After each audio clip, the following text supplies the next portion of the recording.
Overall, she's put on close to 8 kilograms of muscle in 8 years. If she were a man, males on average double the gains of females. And so if a man were to make a similar transformation, he would have to gain close to 16 kilograms in 8 years. And 16 kilograms in 8 years, that is a tremendous transformation. It is very impressive.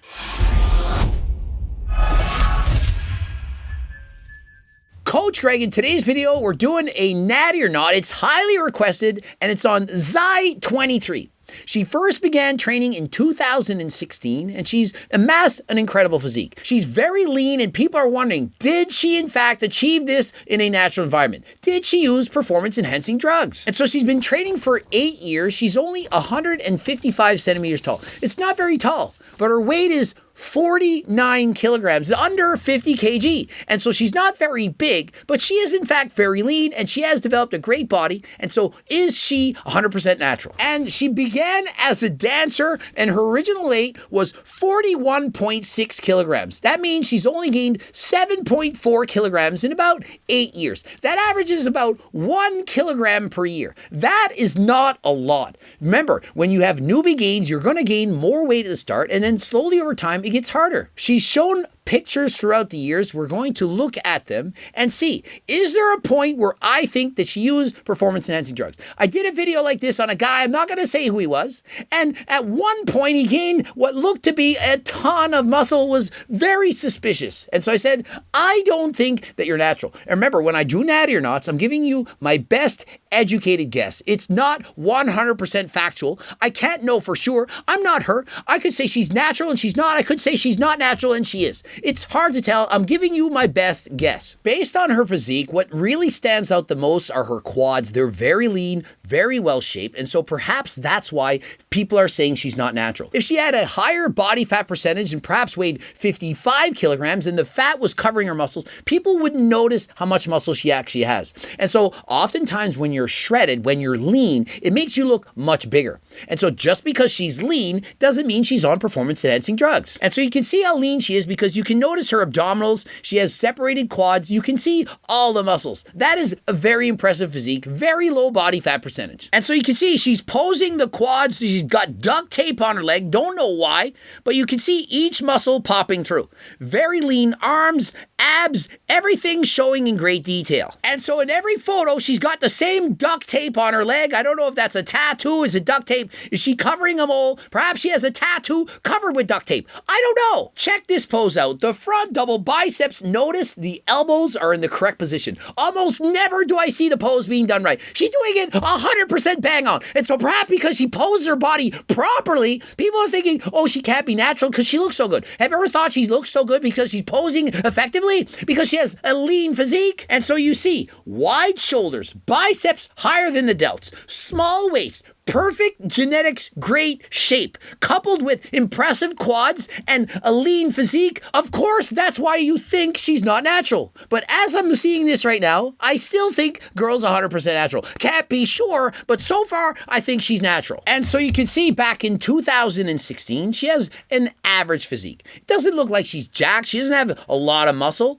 but you can see she's got a basketball. Perhaps she's an athlete, and she is very lean. And she then goes to the gym, starts training, and puts on muscle. That's what it's all about. That is why you train. And so over 8 years, she gained under 8 kilograms. I certainly think that it's possible to train for 8 years and put on 8 kilograms of muscle. That is exactly what you should expect. And so think of it. She was a dancer. She's very flexible. And one thing dancers do a lot is they use their legs. They're on their toes. They're jumping around, spinning. And so obviously she's been training her legs for a very long time. And so does it not make sense that her legs are her strength? Think of it. You're a dancer. You're using your legs. Same as if you're an athlete. If you use a certain body part for an extended period of time, you're a gymnast your entire life, then obviously you're going to have a gymnastics body. You're going to have more muscle than the average person. And so being as athletic she is, she has very good genetics. And so this has allowed her to put on a significant amount of muscle. And so she began by training on her own, and she had such a passion for it. She entered a fitness academy to become a personal trainer to learn exactly how to train the body. And so think of it. She's so passionate and dedicated her life to this that she wanted to learn as much as humanly possible. And so most likely she knows more than the average person, far more. And so she's training smarter, training better. And so of course, with great genetics, she's going to achieve an amazing physique. And so she began doing spin classes, a spinning instructor, kind of like Coach Greg, racing bikes. And so imagine the leg work she's getting. Again, she's spinning the bike. She's putting pressure on the pedals. Her quads are working in overdrive. She's going to build some impressive thighs. And so she's at the gym. She's watching other people. She's learning from them. She's watching how they train, learning slowly over time, going on the internet, researching. And so she's being very proactive. She's trying to learn as much as humanly possible to better her own training. And so one thing she may have done is perhaps overtrain. She was doing spinning classes, training her legs multiple times a week. And so overall, it played a toll, ended up injuring her meniscus as part of her knee. What you need to understand is it's very easy to overtrain if you're doing too much cardio and weightlifting at the same time. If you're combining both lots of cardio and lots of lifting, something has to go. And so if you're doing bike riding every single day, or if you're going for runs all the time, you have to decrease the leg training in your gym. You simply can't do it continuously all the time and expect to improve. And so if you do overtrain and you notice you're getting injuries and pains, please be careful. You may in fact need to see your doctor and ensure you're not getting injured. And so she had a boyfriend encourage her to enter a bodybuilding competition. She tried twice, but she had to give up after a few weeks.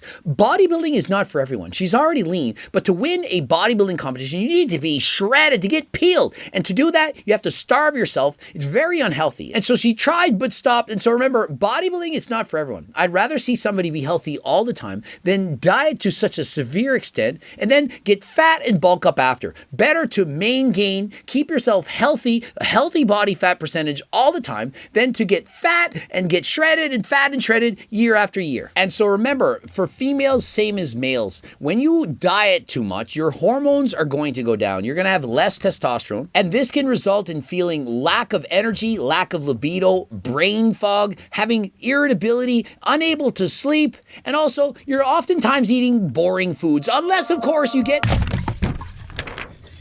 What do we got in here? What do we got? What do we got? Oh my goodness. Oh my goodness, look at that. Get my freaking cookbook. She was also feeling down and wanted to cry. And so sometimes not eating enough food, it can lead to these things. And so please be careful. And if you notice this, then eat more, which is exactly what she did. Rather than continuing on this diet, crash dieting, trying to get shredded, she said, I'm not into that. I don't want to cry. I don't want to feel irritable. I don't want to have brain fog, not sleep, lack of libido. And so why not just go off the diet and eat normally yet again? And so you can see very strong legs. She's doing a pistol squat with the legs out.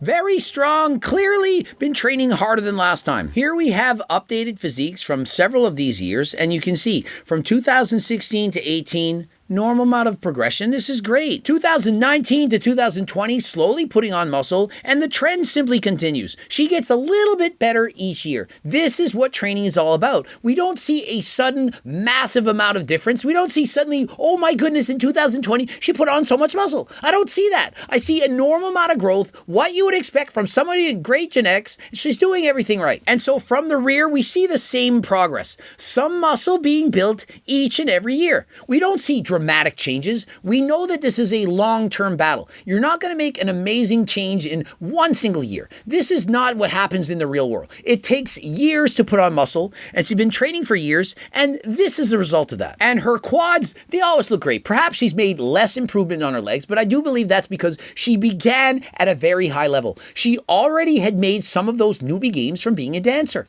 And so does that not make sense? You've seen her doing the pistol squat. Her legs are very strong. And so we do see some improvement, but it's not mind-blowing. And so to me, this shows the girl's 100% natural. And so if you want to rate her overall genetics, they're very far above average, superior genetics, far better than the majority of people. And overall, she's put on close to 8 kilograms of muscle in 8 years. If she were a man, males on average double the gains of females. And so if a man were to make a similar transformation, he would have to gain close to 16 kilograms in 8 years. And 16 kilograms in 8 years, that is a tremendous tremendous transformation. It is very impressive, but it's not unrealistic. It's not, if you have great genetics, something you cannot achieve. And so just because you put on this amount of muscle doesn't mean you're fake natural. But remember this, if you have poor genetics, even with performance enhancing drugs, you may not improve this much. You need to have the genetics, the framework to look this good. And overall, I do think she can continue to improve. She's still young. She's got 8 quality years in the tank,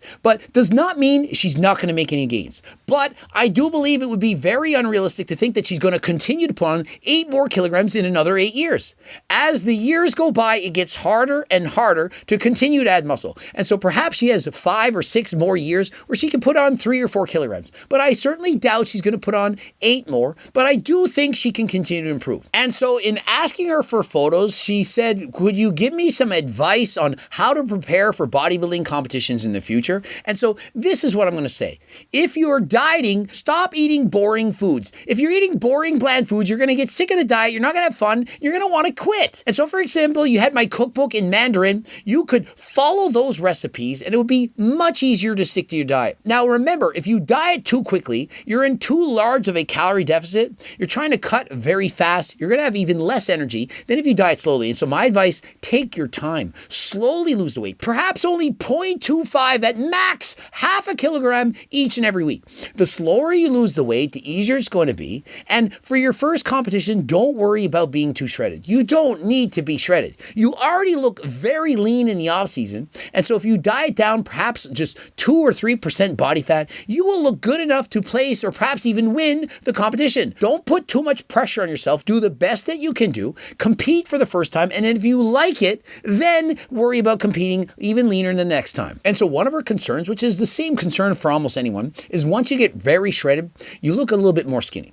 Of course you do. That is normal. If you're a natural bodybuilder, you're not going to have the same amount of muscle as if you were enhanced. And so try not to get too shredded. Have realistic goals and realistic expectations. And remember, even if you feel skinny at home, you're looking in the mirror and you're thinking you're not that big. But remember, when you get up on stage with the tan and the lighting, you're going to look much larger than you think. Oftentimes you see bodybuilders on stage and you see them in person. You're like, really? You're only 165 centimeters and 70 kilograms? I thought you were 180 centimeters and 100 kilograms. And so you can't tell. You look bigger and larger on stage. And so please don't worry about being skinny. Just do your best. If you're wondering what category she could compete in, she literally could compete in all of them. In bikini, they're looking for smaller competitors. She certainly would do well in bikini. She could also compete in wellness because her legs are very well developed. She could use more work on her glutes, get a larger bum. That would literally help her do better in wellness. But if she wants to do women's physique, bodybuilding, flexing the biceps, she would also do well. And so she could literally enter all of the competitions